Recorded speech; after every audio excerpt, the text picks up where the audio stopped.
Seit dem 1. Januar 2025 gilt in Deutschland die E-Rechnungspflicht. Und falls das ganze Thema bisher an dir vorbeigegangen ist, dann findest du unten in der Videobeschreibung eine ganze Reihe von Videos, wo ich dir einzelne Aspekte dieser E-Rechnungspflicht erkläre. Ich bekomme unter diesen Videos aber vollkommen zu Recht einen ganz häufigen Kommentar. Und zwar: Melchior, warum quatschst du eigentlich so lange darüber, wie man eine E-Rechnung erstellt? Und dieser Kommentar ist zugegebenermaßen vollkommen korrekt. Die Verpflichtung, eine E-Rechnung auszustellen, die startet ja erst ab 2027 oder erst ab 2028. Ab 2025 müssen wir erstmal nur E-Rechnungen empfangen können. Natürlich sollte man sich heute schon damit beschäftigen, was man in der Zukunft potenziell machen kann. Und ich bin auch Fan davon, bei gesetzlichen Verpflichtungen nicht bis zum allerletzten Tag zu warten. Aber heute, hier und jetzt ist es erstmal deutlich wichtiger, sich mit der Frage zu beschäftigen, wie empfängt man eigentlich eine E-Rechnung und wie verarbeitet man sie eigentlich weiter. Und das wollen wir uns in diesem Video mal etwas genauer anschauen. Und das reine Empfangen ist da auch erstmal eigentlich gar kein Problem, weil eine E-Rechnung ist eine Datei, also eine Zugpferddatei oder eine XML-Datei,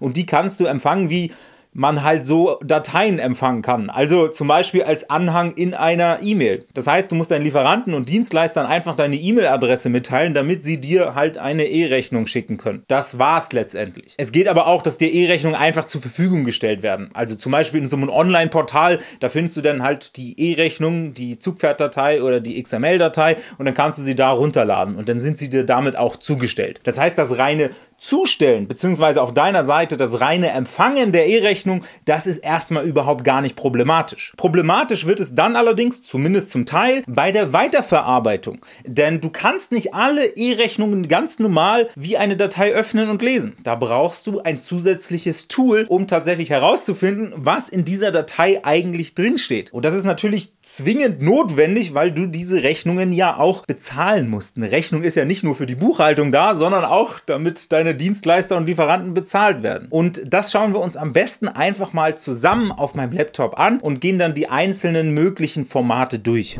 Wir befinden uns jetzt hier auf meinem Desktop und sehen 3 Rechnungen. Diese 3 Rechnungen haben unterschiedliche Formate. Und zwar erstens ein ganz klassisches PDF-Format. Das ist zugegebenermaßen überhaupt gar kein Problem. Das können wir nämlich einfach öffnen, indem wir es mit Doppelklick anklicken, und dann öffnet sich irgendein PDF-Reader und dann können wir lesen, was in dieser Rechnung steht. Das ist allerdings keine E-Rechnung nach dem neuen Gesetz. In Zukunft brauchen wir entweder eine Zugpferdrechnung oder eine X-Rechnung. Eine Zugpferdrechnung ist ein kombiniertes Format. Das heißt, eine Zugpferdrechnung besteht aus einem PDF und einer XML-Datei. Und die lässt sich dadurch tatsächlich auch wie ein PDF öffnen. Und zwar sehen wir das hier einmal ganz unten. Da können wir auch einfach per Doppelklick draufklicken und es sieht jetzt erstmal genau so aus wie eine PDF-Rechnung. Und tatsächlich ist es sogar relativ häufig so, dass man den Unterschied zwischen einer Zugpferdrechnung und einer PDF-Rechnung gar nicht erkennen kann. Das heißt, man braucht schon ein Tool mit zusätzlichen Funktionen, um überhaupt zu sehen, dass das jetzt eine E-Rechnung ist. Beim Adobe Acrobat Reader kann man hier zum Beispiel die Anhänge anschauen. Und wenn wir hier mal auf dieses Angehängt-Symbol klicken, dann sehen wir, dass in dieser PDF-Datei sich auch noch eine XML-Datei befindet. Und in diesem XML-Anhang stehen die gleichen Rechnungsinformationen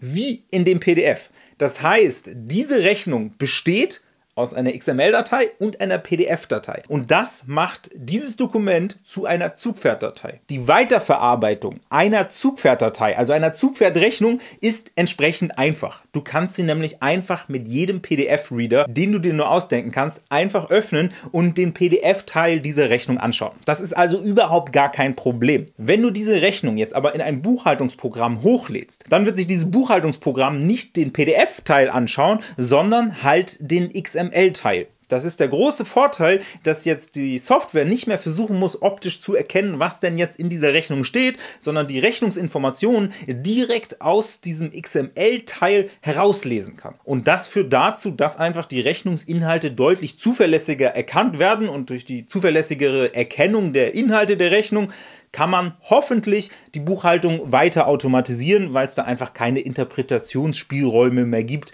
wenn zum Beispiel Dinge besonders klein sind oder die Kontraste in dem PDF-Teil nicht so besonders groß sind und so weiter. Das ist der große Vorteil von einer Zugpferdrechnung. Das bedeutet, du wirst im Alltag überhaupt gar keine Probleme haben, wenn du Zugpferdrechnungen bekommst. Du wirst es unter Umständen nicht einmal mitbekommen. Die großen Probleme können bei einer X-Rechnung auftauchen. Und da du ja nicht bestimmen kannst, in welchem Rechnungsformat jetzt deine Dienstleister und deine Lieferanten dir deine Rechnung schicken, kann es durchaus sein, dass du X-Rechnungen erhältst. Und da stellt sich die Frage, was machst du denn damit? Weil wenn du eine X-Rechnung ganz normal öffnest, wir machen das einfach einmal, dann sieht das Ganze so aus. Das heißt, das Ganze sieht so ein bisschen aus wie Computercode. Und natürlich kannst du jetzt versuchen, hier die Informationen herauszulesen. Hier steht letztendlich irgendwo all das, was in dieser Rechnung drin steht. Aber es ist jetzt nicht auf den ersten Blick erkennbar, wohin ich wofür wie viel Geld überweisen soll. Und das ist natürlich ein Problem. Dafür gibt es aber Tools und dafür gibt es auch kostenlose Tools. Und ein kostenloses Tool bietet zum Beispiel Elster Online an. Und das schauen wir uns einfach mal an. Das bedeutet, wenn du Selbstständiger bist und jetzt zum Beispiel eine X-Rechnung bekommst und gar nicht weißt, was du damit machen sollst, dann klick mal auf den Link unten in der Videobeschreibung. Da kommst du zu einem kostenlosen Tool. Du musst dich auch nicht mal bei Elster Online einloggen und dann kannst du da deine Rechnungen hochladen, um dir anzeigen zu lassen, was da eigentlich drin steht. Wenn du auf den Link klickst, landest du auf dieser Seite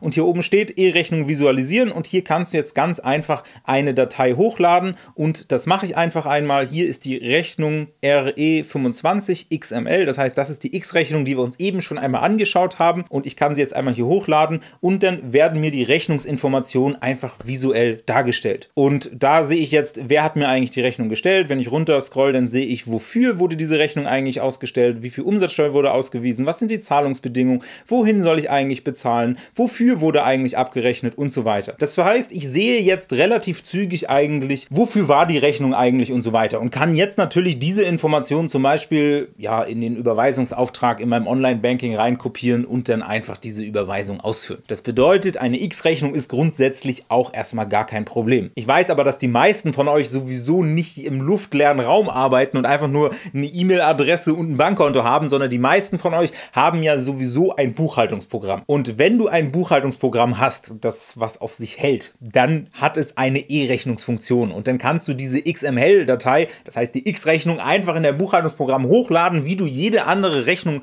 auch hochlädst und dann wird dir da einfach gezeigt, ja, was auf dieser Rechnung steht. Und auch das schauen wir uns einfach einmal an und dafür wechsle ich mal in mein Lexware Office Account. Lexware Office sieht im Wesentlichen so aus, das heißt, du hast hier einmal eine Übersicht, einen Kontostand und so weiter und hier oben kannst du auf Beleg hinzufügen klicken und dann kannst du dir im nächsten Schritt einfach diese Rechnung hochladen. Hier wählst du die X-Rechnung aus, klickst auf Öffnen und dann öffnet er die Rechnung und visualisiert auch die XML-Datei. Das heißt, auch hier wird die Rechnung visualisiert, damit du sie auch prüfen kannst, damit du weißt, was steht eigentlich in dieser XML-Datei drin. Und es ist nicht nur so, dass das hier einmal auf der linken Seite visualisiert wird, sondern erfüllt, genauso wie ich gesagt habe, direkt die Felder, also die Belegdaten, die Kategorisierung und Belegstatus aus den Informationen aus, die in dieser XML-Datei stehen.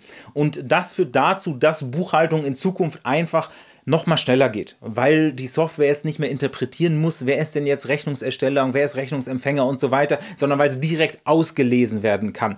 Und das Ganze befindet sich hier auf der rechten Seite. Das kannst du natürlich und solltest du natürlich dringend noch korrigieren, wenn hier Fehler gemacht wurden und dann kannst du das Ganze einfach speichern und dann hast du die Rechnung in deinem Buchhaltungsprogramm erfasst. Bei Lexware Office hast du den großen Vorteil, dass du sogar ein Bankkonto direkt von Lexware Office haben kannst und dann kannst du da direkt auch die Überweisung ausführen und dann brauchst du gar nicht den Reader von Elster Online.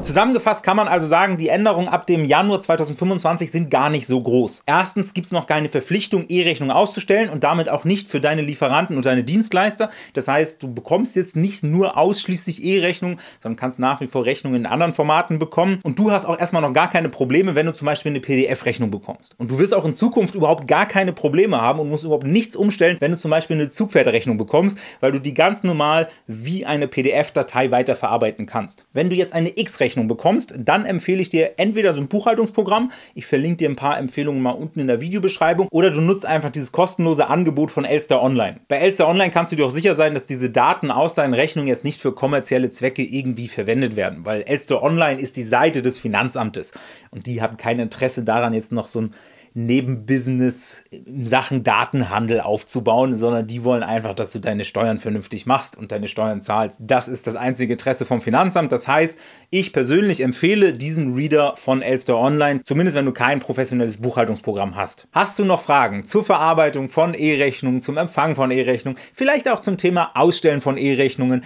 dann lass es mich unten im Kommentarbereich wissen und ich helfe dir da gerne weiter. Und wenn du auf dem Laufenden bleiben möchtest, auch was sich der Gesetzgeber so steuerlich sonst noch ausdenkt, dann abonniere doch einmal den Kanal, dann bleibst du da immer auf dem Laufenden. Und jetzt könntest du dir mal meine Tool-Empfehlungen anschauen, die verlinke ich dir einmal hier, oder du schaust einfach direkt eins der weiteren Videos auf diesem Kanal an, zum Beispiel das hier oder das hier.